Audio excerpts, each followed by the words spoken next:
Next up on the Cosmic News Network, First Contact with Joshua Pert. Good morning, Earthlings. Good. How you doing today? Good. How you doing today? Welcome to First Contact Radio. Welcome to First Contact Radio. To talk about all these things I'm talking about is because in life, everything is energy. Every single thing that's out there. Yo, it's First Contact with Joshua Poet. He's the man on the mic, just in case you didn't know it. Covering news from all around the globe, from the weather and space to UFOs. He'll talk politics and make you open your eyes. Conspiracy theories and government lies. He'll dig it all up and try to find the proof. Cause it's time to demand the truth. It's time. First Contact Radio. We have time to demand the truth. It's time. First Contact Radio. We have arrived. It's time. First Contact Radio. It's time to demand First Contact Radio. We have arrived. First Contact. Good morning, Earthlings. How you doing today? Welcome to First Contact Radio. Well, May 1st has arrived. April is over. We're just moving right through this year, aren't we? Here we are today, the first of the month. It is a Thursday here in the United States of America.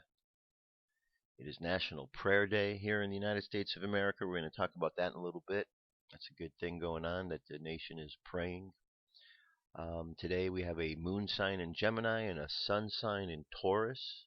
Taurus, the bull. Gemini, twins. Gemini means words, actions. It's an air sign.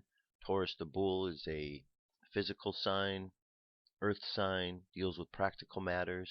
When we look at a little bit further, we have the particular tarot cards here. I like to use these. And they're just symbols, just pictures. Here we got the lovers. This is Gemini. It's all about choices. You got the male, the conscious mind, the female, the subconscious mind, the angel, the higher self, in which it's saying that in order to make the proper choices in life, our conscious mind looks to our subconscious mind, which should be looking to our higher self. And if we do that, then that is the sign of the lovers. That is the choices, discrimination, discernment. And then, of course, we have Taurus, the bull. This is the spiritual teacher. The whole idea, you can gather it from the Hebrew letter Vav, which means nail or hook. So it's the idea of hooking together the spiritual world with the physical world. And that's what the Hierophant is doing, the spiritual teacher.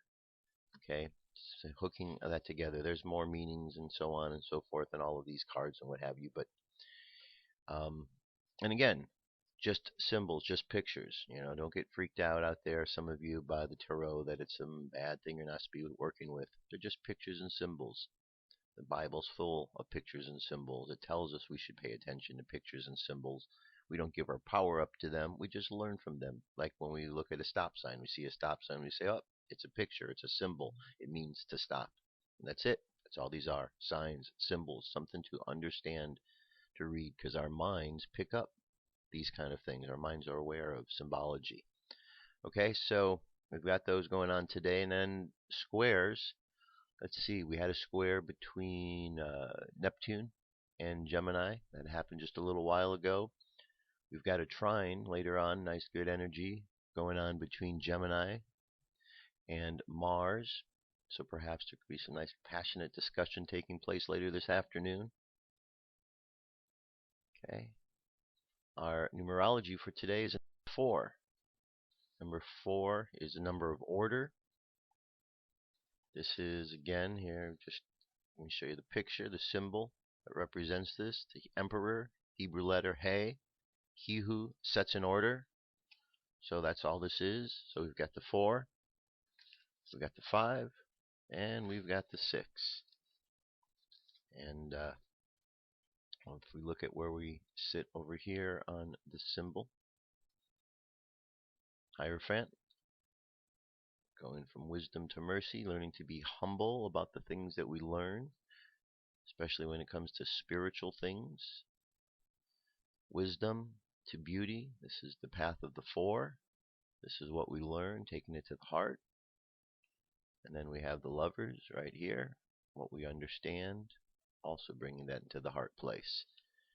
There's a common theme in all of these, going back to the center pillar, because the center pillar where the heart is, well, that's the secret to everything. Go back to the heart. Our current moon phase is making its way up to a full moon. We're 6% of the way there right now.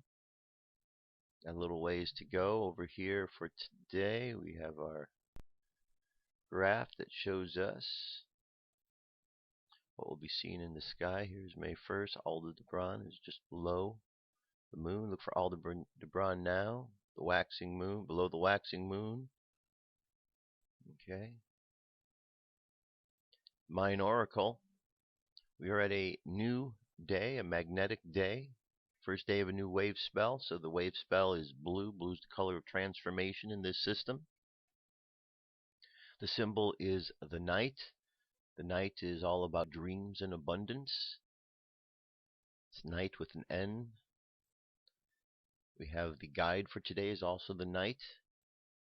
Because on one-tone days, the guides and the daykin are always the same. And then the supporting cast members, you've got the warrior, which is question mark is important because the warrior uses intelligence to ask questions, uses the mind. That's our like-minded energy. Our hidden power today below here is reflection, ability to look at our self-reflection, see how the world reflects back to us, who we are, and vice versa. And here we have our challenge for today is exploration. The phrase for today is I unify in order to dream, attracting intuition. I seal the input of abundance with the magnetic tone of purpose. I am guided by my own power doubled. Spaceweather.com, our solar wind is currently at 340.3 kilometers per second. Planetary K-index is quiet. We have a little bitty corona hole right there. We'll see if it gets any larger as it makes its way across.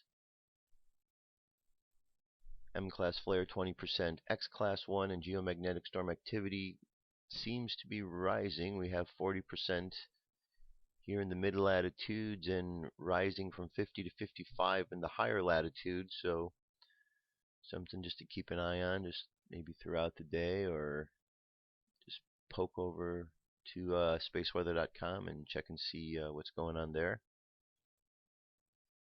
And last, in this section, we have our Jewish calendar. And today, here we are. This is a new, it's Sivan, Sivan. And it is day 1. Okay? Omer count, day 16.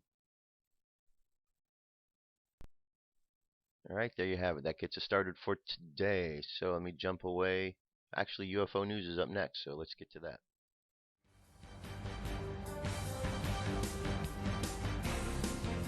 This is the UFO News with Joshua Poet. Alright, Dirk, thank you very much. Today, our first story goes over to Canada. Canada witness sees a video at 400 feet.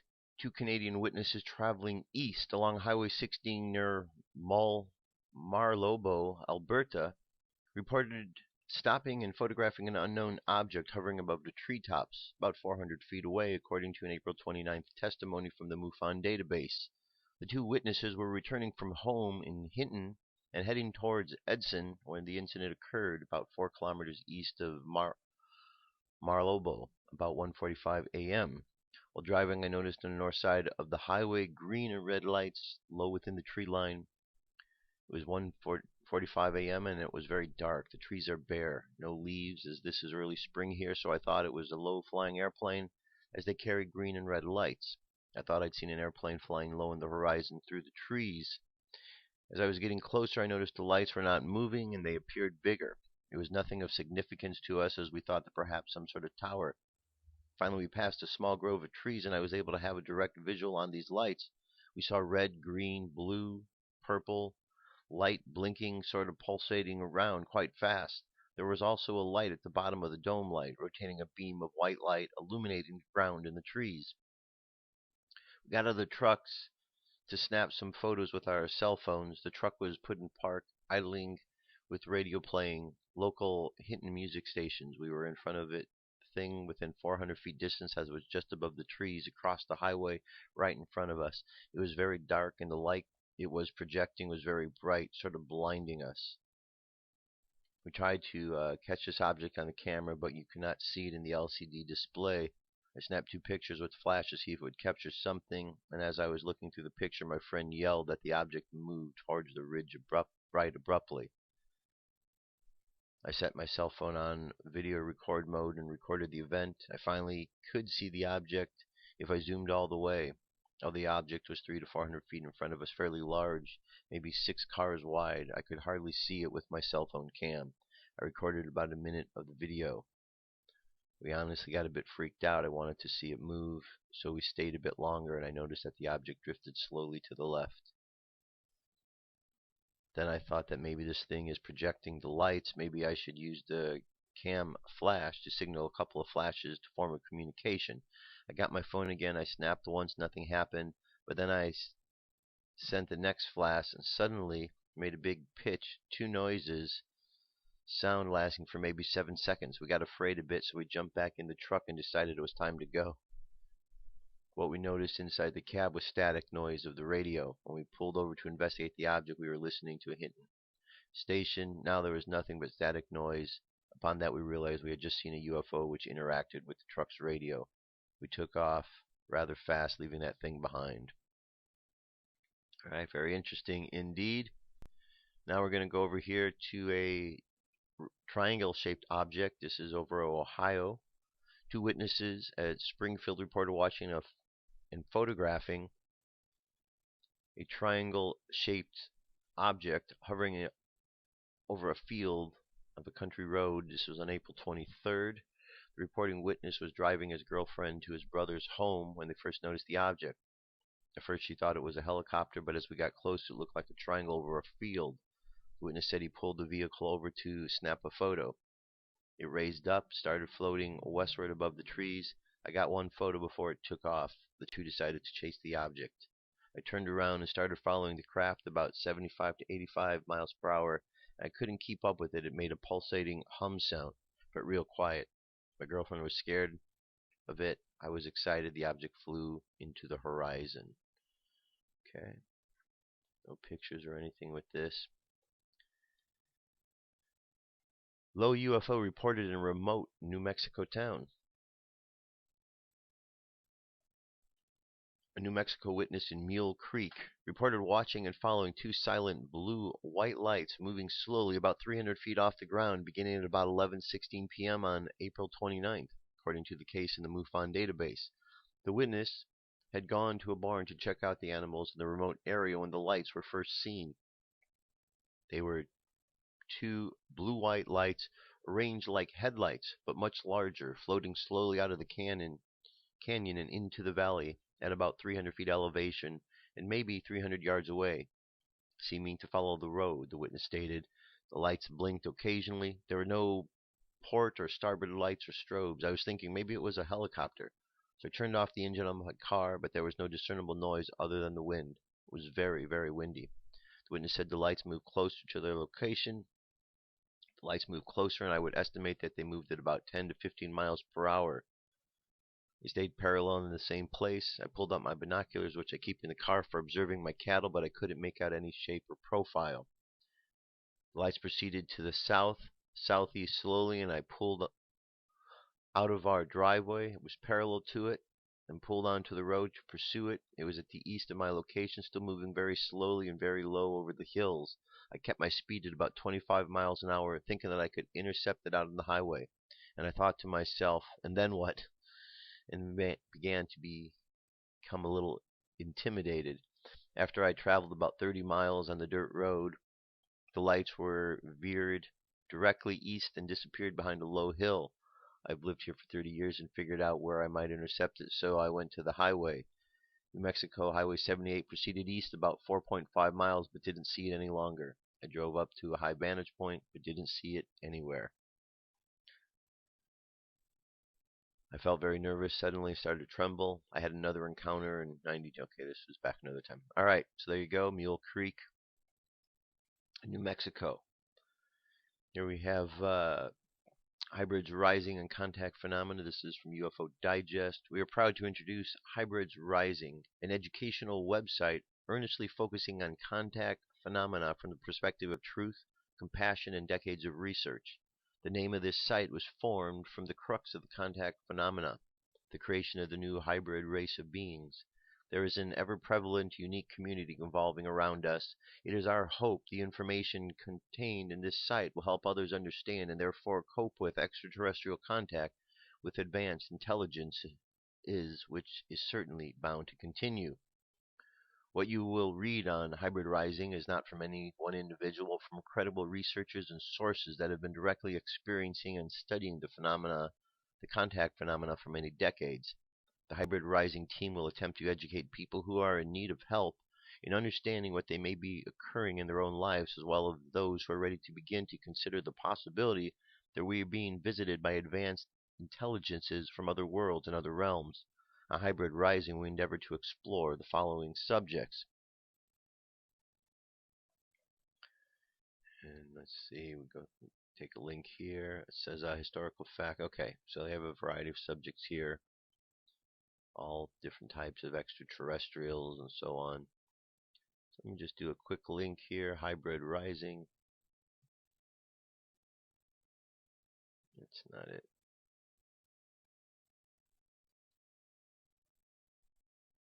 Okay, let's just get to their main home site here. There we go, Hybrid Rising. So that's the link, hybridrising.com. Check that out. Tells all about what they're doing and so on and so forth. All right, very cool. Let's move from there on to our next story.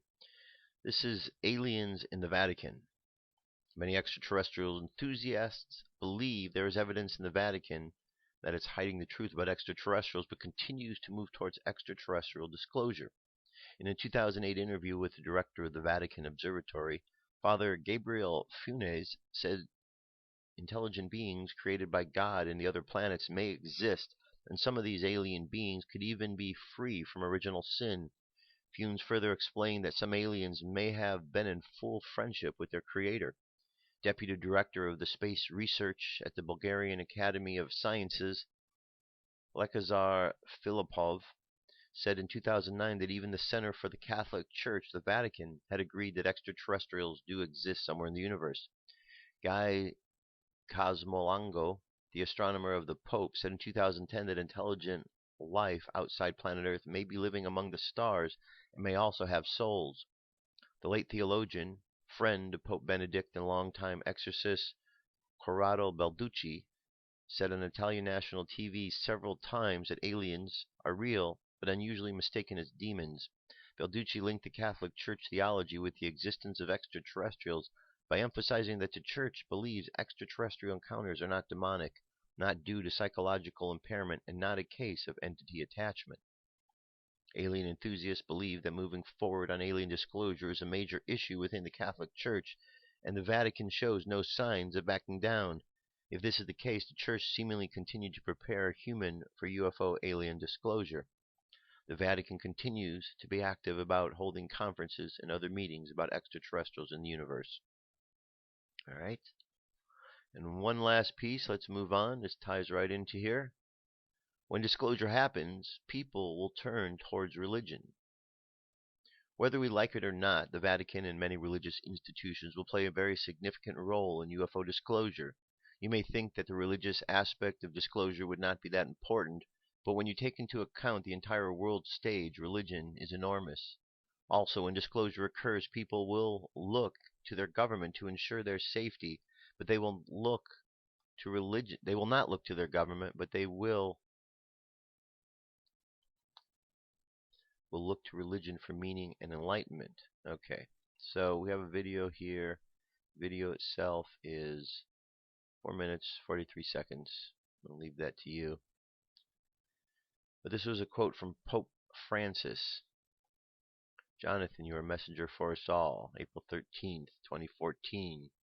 Pope Francis, we are not alone in this universe.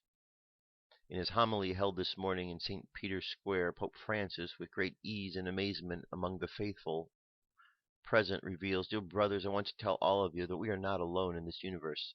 Science has already made so much progress and will most likely know our new brothers and sisters with whom we'll exchange a sign of peace. On that day there will be wonder, and remember that God is one and watching us all." Alright, so here we have a 4-minute, 43-second video. And go ahead and check that out. Alright, very good. I am going to move on because we have more to deal with here. So let me jump away momentarily. I'll be right back. Come into our circle, Great Spirit. Fill our souls with peace.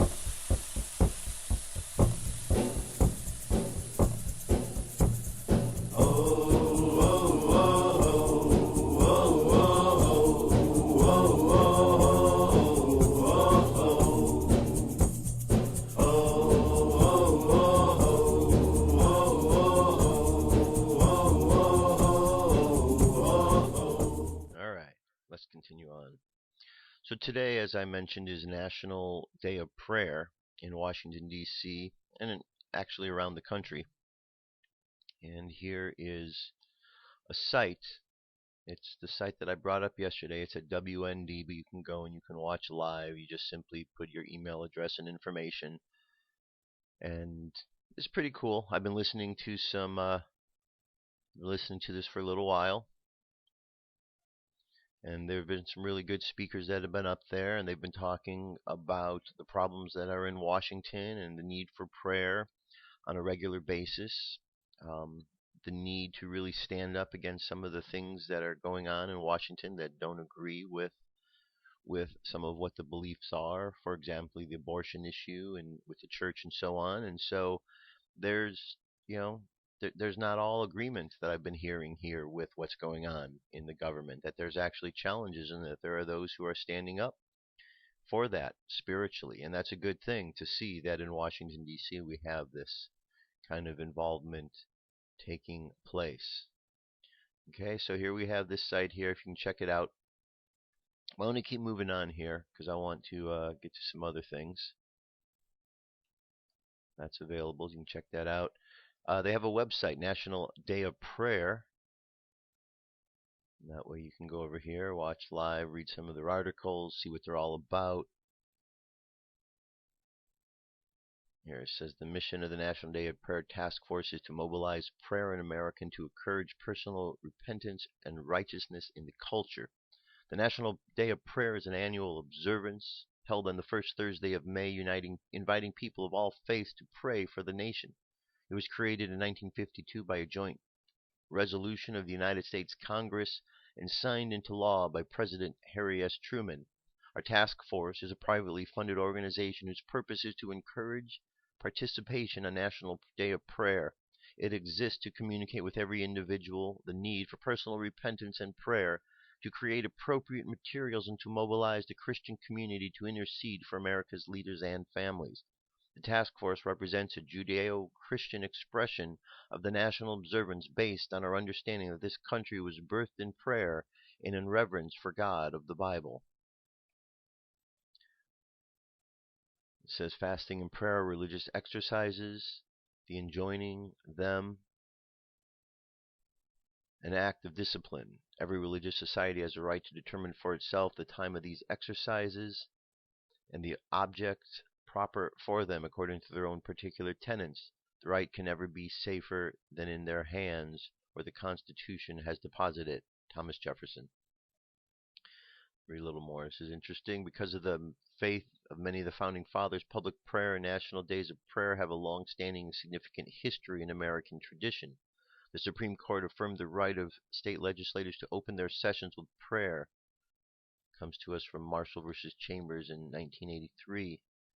The National Day of Prayer is a vital part of our heritage. Since the first call to prayer in 1775, when the Continental Congress asked the colonies to pray for wisdom in forming a nation, the call to prayer has continued throughout our history, including President Lincoln's proclamation of a day of humiliation, fasting, and prayer in 1863, In 1952, a joint resolution by Congress, signed by President Truman, declared an annual National Day of Prayer. In 1988, the law was amended and signed by President Reagan, permanently setting the day as the first Thursday of every May. Each year, the President signs a proclamation encouraging all Americans to pray on this day. Last year, all 50 state governors, plus the governors of several U.S. territories, signed similar proclamations. It says the National Day of Prayer has great significance for us as a nation, as it enables us to recall and to teach the way in which our founding fathers sought the wisdom of God when they faced critical decisions. It stands as a call for us to humbly come before God, seeking His guidance for our leaders, His grace upon us as a people. The unanimous passage of a bill establishing the National Day of Prayer as an annual event signifies that prayer is as important to our nation today as it was in the beginning. Like Thanksgiving or Christmas, this day has become a national observance, placed on all Hanukkah calendars and observed annually across the nation and in Washington, D.C. Every year, local, state, and federal observances are held from sunrise in Maine to sunset in Hawaii, uniting America from all socio-economic, political, and ethnic backgrounds in prayer for our nation. It is estimated that over 2 million people attend more than 30,000 observances, organized by approximately 40,000 volunteers at state capitals, county courthouses, on the steps of church halls, in the schools, businesses, churches, and homes. People stopped their activities and gathered for prayer. Okay, so that's very nice. Prayer is very important, as you know. It's why it's part of what is done here on the show. Okay, and why you do it in your life, because it is important. It works. Here's another site to be aware of. This is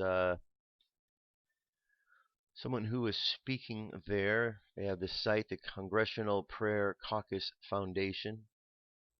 Alarmed by the concerted effort to remove God from every vestige of government and to silence the voice of millions, CPCF, which is the Congressional Prayer Caucus Foundation, is the center of a growing network of national, state, and local leaders who are protecting our right to be a nation that prays and trusts in God.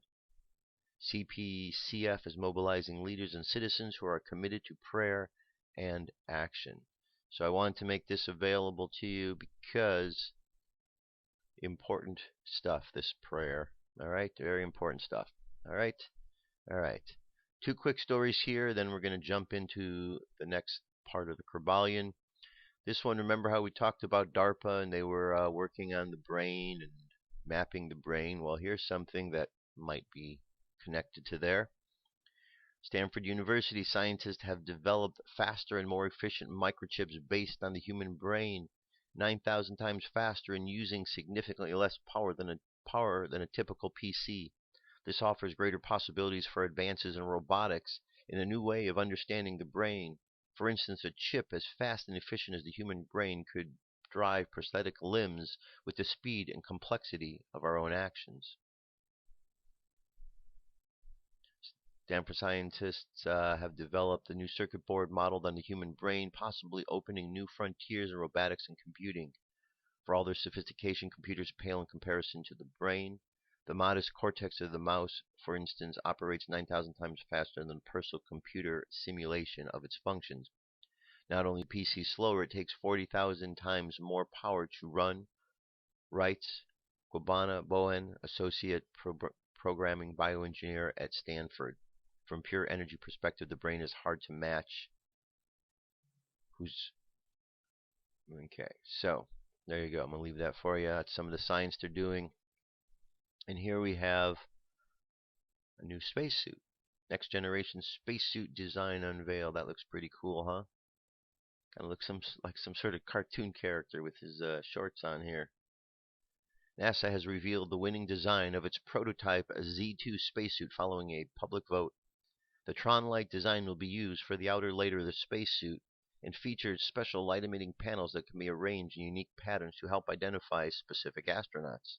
Made from materials that have been specifically designed for use in deep space, the suit offers a number of advantages over the existing Z1 suits, including a harder and more durable upper torso.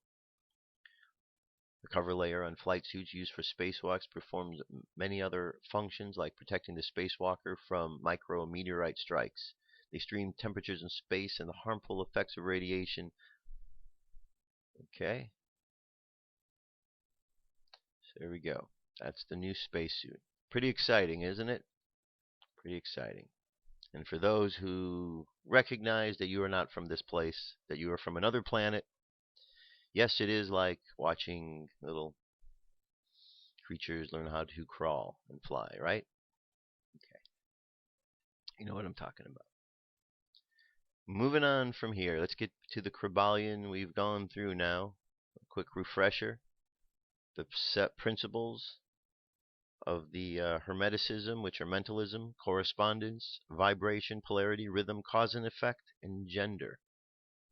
The first of those, mentalism, was quite detailed. It had several chapters: mental transmutation, the all, the mental universe, the divine paradox, and the all in the all. Basically summarizing for us the idea that everything is made up of this mental energy. The mental energy exists within and without the mental energy. That's all that there is. And then from there, all of this mental energy corresponds with each other. And it has varieties of planes and dimensions within this mental energy. And this mental energy then goes even further to the correspondence because it all vibrates. It's how it shares its wisdom through the process of vibration. And within this vibration, all of this energy, there's a variety of poles. So when the energy vibrates, you could look at the energy poles of it and understand how that energy moves, because the two poles are part of the same object. And when we understand the polarity difference, we understand how we can change one thing to another, because it's all different poles of the same energy.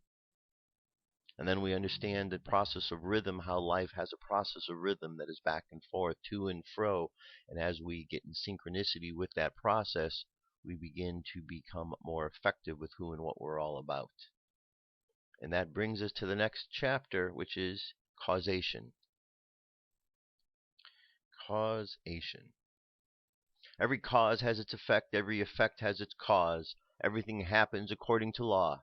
Chance is but a name for the law not recognized. There are many planes of causation, but nothing escapes the law. The Kryballion. The great sixth Hermetic principle, the principle of cause and effect, embodies the truth that law pervades the universe, that nothing happens by chance, that chance is merely a term indicating cause existing but not recognized or perceived, that phenomena is continuous without break or exception. The principle of cause and effect underlies all scientific thought, ancient and modern, and was enunciated by Hermetic teachers in the earliest days. While many and varied disputes between the many schools of thought have since arisen, these disputes have been principally upon the details of the operation of the principle, and still more upon the meaning of certain words. The underlying principle of cause and effect has been accepted as correct by practically all of the thinkers of the world worthy of the name. To think otherwise would to take the phenomena of the universe from the domain of law and order, and to relegate it to the control of imaginary something from which men have called chance. A little consideration will show anyone that there is in reality no such thing as pure chance. Webster defines the word chance as follows: a supposed agent or mode of activity other than a force, law, or purpose, the operation or activity of such great agent, the supposed effect of such an agent, a happening, fortuity, casualty, etc. But a little consideration will show you that there can be no such agent as chance, in the sense of something outside of the law, something outside of cause and effect. How could there be a something acting in the phenomenal universe independent of the laws, order, and continuity of the latter? Such a something would be entirely independent of the orderly trend of the universe, and therefore superior to it. We can imagine nothing outside of the all being outside of the law, and that the only because the all is the law in itself. There is no room in the universe for something outside of and independent to the law. The existence of such a something would render the natural laws ineffective, and would plunge the universe into chaotic disorder and lawlessness. Careful examination will show that what we call chance is merely an expression relating to obscure causes, causes that we cannot perceive, causes that we cannot understand. The word chance is derived from a word meaning to fall. as the falling of dice. The idea being is the fall of the dice and many other happenings are merely a happening unrelated to any cause, and this is the sense in which the term is generally employed. But when the matter is closely examined, it is seen that there is no chance whatsoever about the fall of the dice.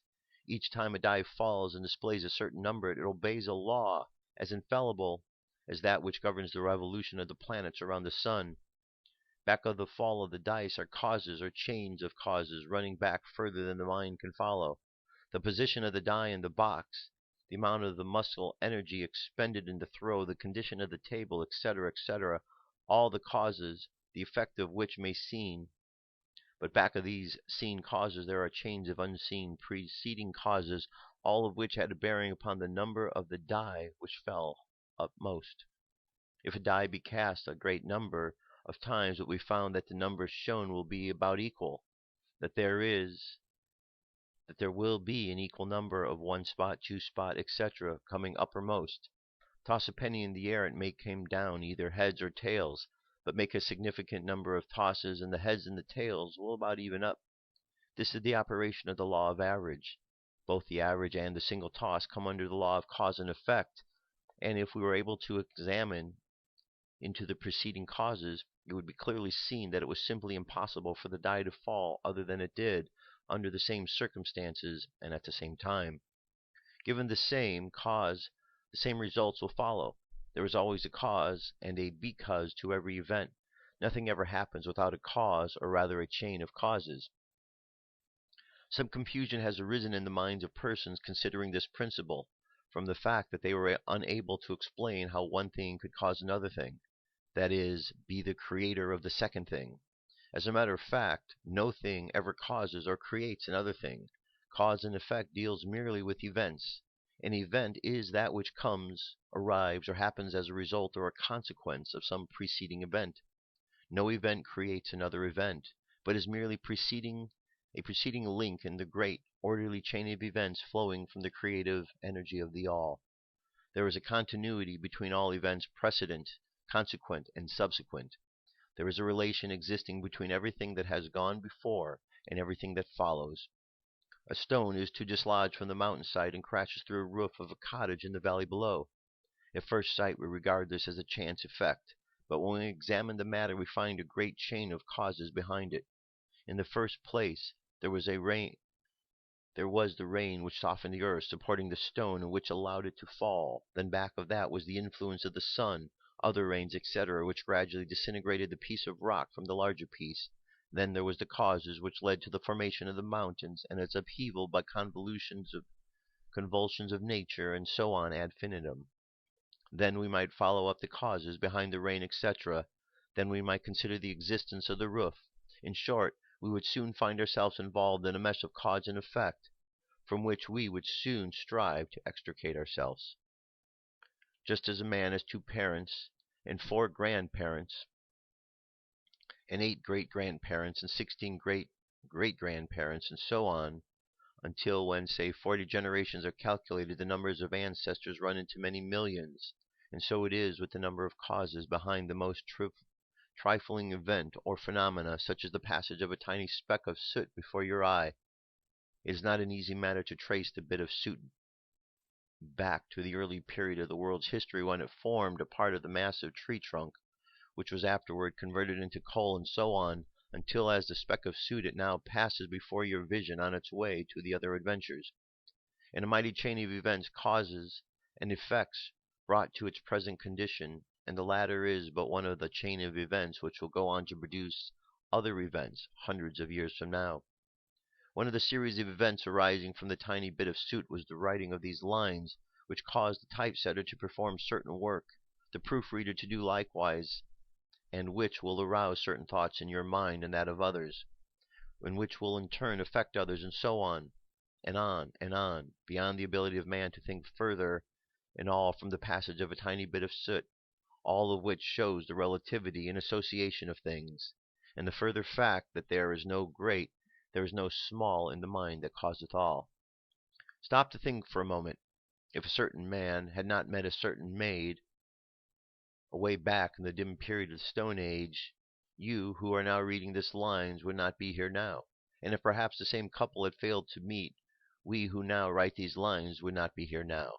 And the very act of writing on our part, and the act of reading on yours, will affect not only the respective lives of yourselves and others, but will also have a direct or indirect effect upon many other people now living and who will live in the ages to come. Every thought we think, every act we perform has its direct and indirect results which fit into the great chain of cause and effect. We do not wish to enter into consideration of free will or determination in this work for various reasons. Among the many reasons is the principal one that neither side of the controversy is entirely right. In fact, both sides are partially right according to the Hermetic teachings. The principle of polarity shows that both are but half-truths, the opposing poles of truth. The teachings are that a man may be both free and yet bound by necessity, depending upon the meaning of the terms and the height of truth from which the matter is examined. The ancient writers expressed the matter thus: the further the creation is from the center, the more it is bound to be near the center it reaches, the nearer free is it. The majority of people are more or less like slaves of heredity, environment, etc., and manifest very little freedom. They are swayed by the opinions, customs, and thoughts of the outside world, and also by their emotions, feelings, modes, etc. They manifest no mastery worthy of their name. The indignity repudiate this assertion, saying, Why, I certainly am free to act and do as I please. I do just what I want to do. But they fail to explain whence arise the want to and as I please. What makes them want to do the thing in preference to another? What makes them please to do this and not do that? Is there no because to their pleasing and wanting? The master can change these pleases and wants into others at the opposite end of the mental pole. He is able to will instead of will because some feeling, mood, emotion, or environment suggestion arouses a tendency or desire within him to do so. The majority of people are carried along like fish, like the falling stone, obedient to environment, outside influences, and internal modes, desires, etc., not to speak of the desires and wills of others stronger than themselves, heredity, environment, and suggestion, carrying them along without resistance on their part or the exercise of the will. Moved like the pawns in the checkerboard of life, they play their parts and are laid aside after the game is over. But the masters, knowing the rules of the game, rise above the plane of material life, and placing themselves in touch with the higher powers of their nature, dominate their own moods, characters, qualities, and polarity, as well as the environment surrounding them, and thus become movers in the game instead of pawns, causes instead of effects. The masters do not escape the causation of the higher planes, but fall in with the higher laws, and thus master circumstance on the lower plane. They thus form a conscious part of the law, instead of being mere blind instruments. While they serve on the higher planes, they rule on the mental plane. But on higher and on lower, the law is always in operation. There is no such thing as chance. The blind goddess has been abolished by reason. We're able to see now with eyes made clear by knowledge that everything is governed by the universal law, that the infinite number of laws are but manifestations of one great law, the law which is the All. It is true indeed that not a sparrow drops unnoticed by the mind of the All, and that even the hairs on her head are numbered.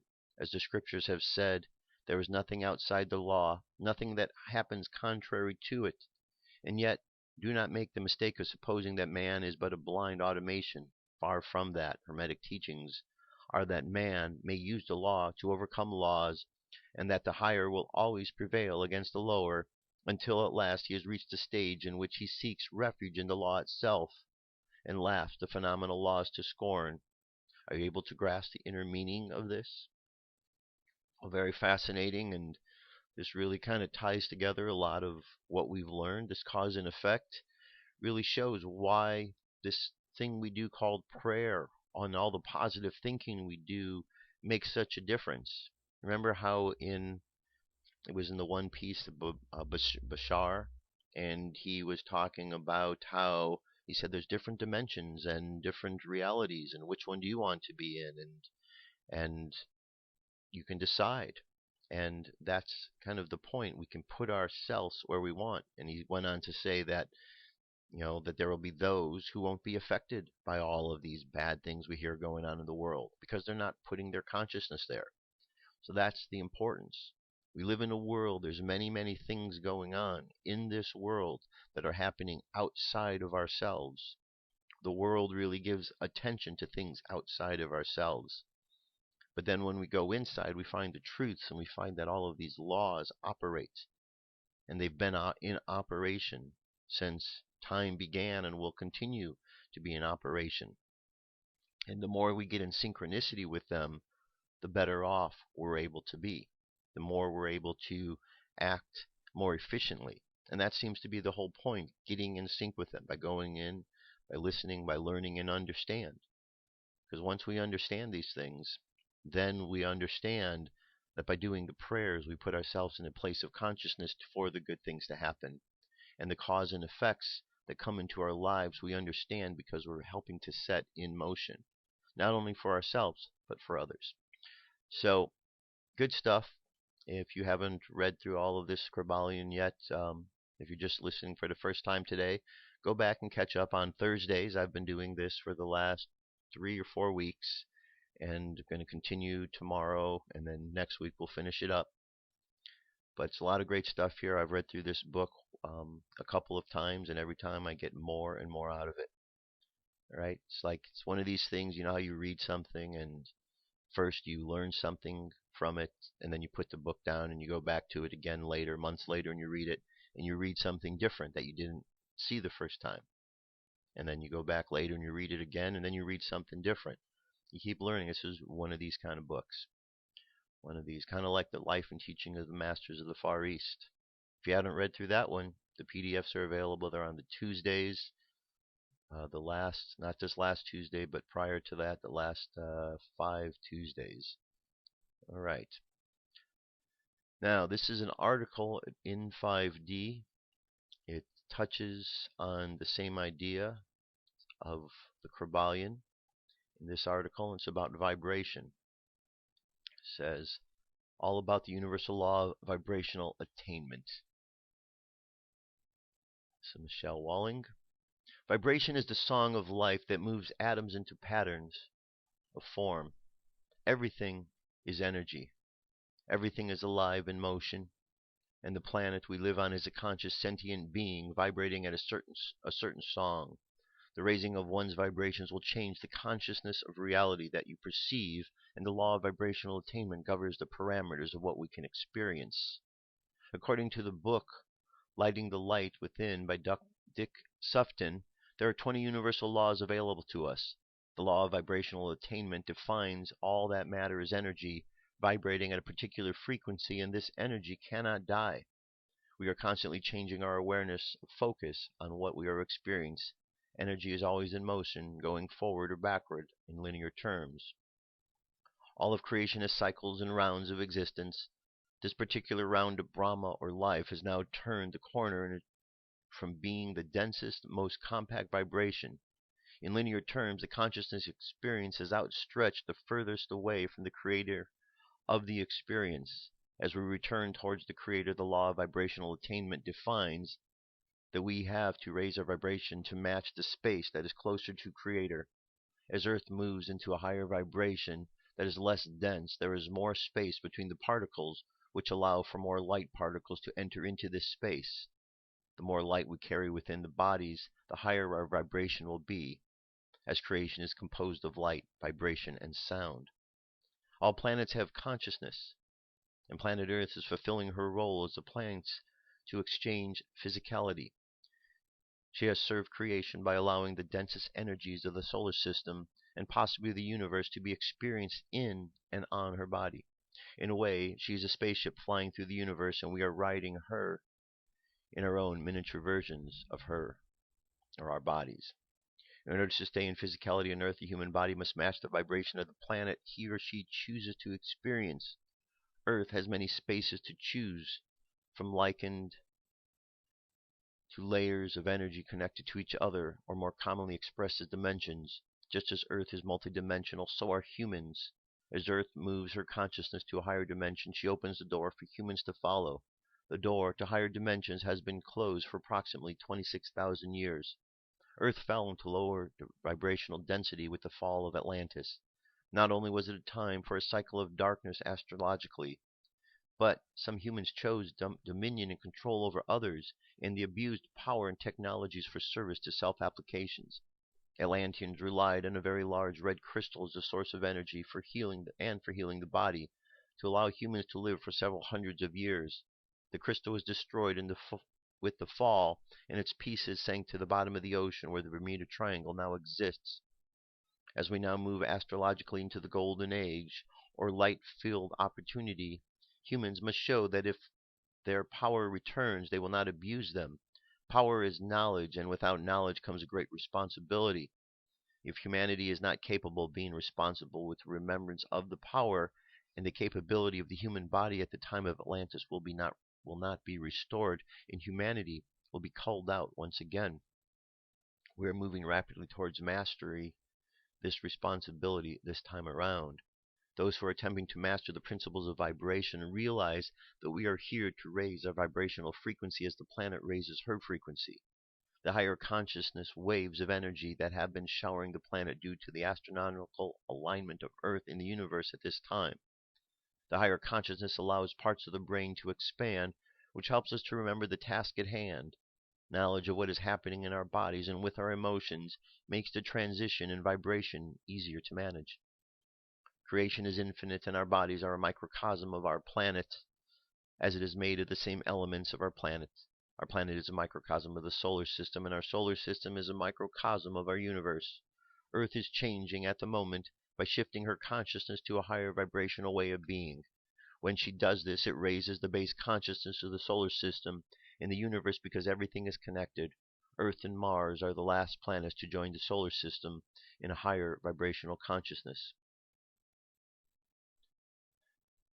Humans that are unaware of the change in consciousness may have a very hard time adapting because without conscious focus on the intention to raise the body's vibration, lower vibrational energies scamper around looking for a place to exist. The emotional body is designed to help transmute these lower energies into something else when the body is properly functioning. Many people on the planet today are existing in improperly functioning bodies due to the plan of those who do not wish for Earth and humans to vibrate out of their attainment. When enough people bring their bodies into proper alignment with healing and activation, the mass inclusion of light in the body will trigger the Merkaba ascension in those who completed their work. Those who have not chosen ascension or were not able to awaken in time to complete their work before the ascension energies are triggered will be drawn to continue their experiences in another planet that matches their vibration due to the universal law of vibrational attainment. Then they will have another opportunity at that planet ascends to the experience of being inundated with light and ascending with that planet. The highest vibrational attainment in this round of creation is love, and this vibrational frequency can be found in the fifth chakra of the body, the heart. Earth is ascending to a fifth dimensional frequency. In order to join Earth in love, we must match the vibration through thoughts and intentions of love. By sharing love with others, without judgment or conditions, we can individually help the whole in attaining a higher vibration if they choose to accept it, since we are all connected. Eventually, all parts of creation will make their way back to love. It may take some people another 26,000 years, but in the end, they will all seem like no time has passed. Each soul will have its unique experience due to the law of vibrational attainment, as they have the free will to vibrate whatever frequency they choose. All right, so very good. So a lot to think about between the Kryballion, between that law of vibration. And that brings us to our meditation for today. So go ahead and close your eyes. Take a deep breath. And exhale. Take another deep breath. And exhale again. And another deep breath. And as you inhale and exhale, just imagine yourself inhaling and exhaling love. And let's give this a color. Give it the color of your heart chakra, green. And you're inhaling and exhaling this green energy, this heart chakra energy. And you breathe it in and you feel and you see that green color filling your body. And you exhale out and you notice a green glow around you like an egg expanding outward. And you inhale. You see the light, the green light inside, and then you exhale and you send it out even further. And as you get in touch with this energy, you feel as if the universe is there working with you, doing a dance. That as you push it, pulls. As you retreat, it moves forward. And as you move forward, it pulls back. And together, you and this energy move in synchronicity. And continue to breathe and feel that love flowing out and through. And as it flows out around you, just imagine this love continuing to expand out further around you into your room and into the city where you live, into the state, into the country where you live, across the ocean, to the other countries around the world. And just see this love, this green color love, until it comes all the way back to where you are. All the way back to where you are. And now just see the world, the earth. And you see this glow of light, this green colored glow coming off of the earth. Like a brilliant emerald. And we're just vibrating love. And let's just imagine as the earth is vibrating, we just see the word love and all these vibrations just moving off of the earth. In each vibration, we can actually see the word love within the vibration, within the wave pattern of each sound, of each movement of energy. And as we send this love out, we imagine all of this love reaching out to people all around the planet Earth. People out of every nationality, of every creed, of every race. Everyone included. And let's send out a prayer to all of those in positions of leadership, that they may take time out to connect with the divinity, with the God power of this universe, that they may help steer our path in the ways that divinity has in store. Let us send out this love, and as we do, let's imagine that this love is cleansing darkness from the planet. Let's imagine this love absorbing in, and as it does, let's imagine little bits of darkness, doubts, confusions, just dissipating, being absorbed into the love. And let's just feel, take a moment just to feel this love, what it feels like to live in a world, a planet that is completely about love. Just think about that.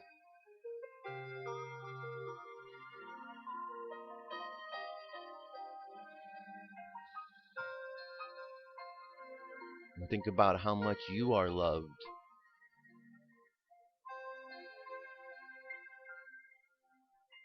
Now,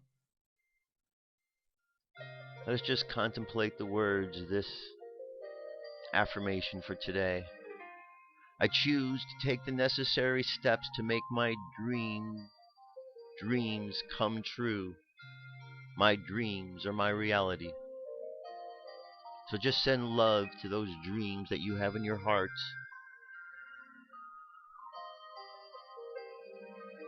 That those dreams may be manifest into the world. And as you explore those dreams, you'll find that those dreams, the more that they connect in with your spirit,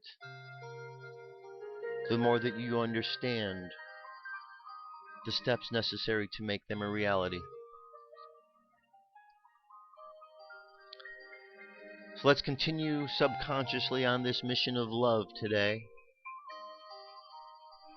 communicating to the world, using this Gemini moon phase to go out and communicate love into the world just through our words and through our actions. Remember in all times to keep and maintain our humility.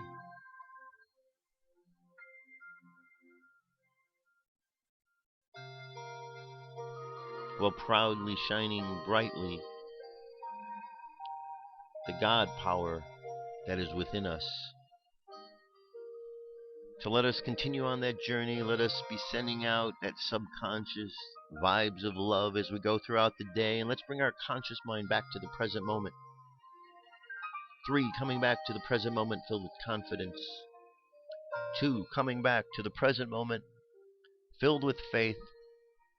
And 1, coming back to the present moment happy, healthy, and whole. Happy, healthy, and whole. Take another deep breath. Exhale and open your eyes. That's it. Thanks for being here, my friends. Have an awesome day. Go check out the links. Check out the rest of what's happening on with this National Day of Prayer. Take some time out with some friends. Do some prayers today. You know what to do. We're all in this together. And the more that we all bond together, the more we're going to make this the world we want it to be. Remember, all the books that are out there, all the prophecies, all the messages say that good wins. That means it's time for all the good people to stand up, because this is our time. I'll see you tomorrow. I love you. Have an awesome day. Peace. I'm out of here.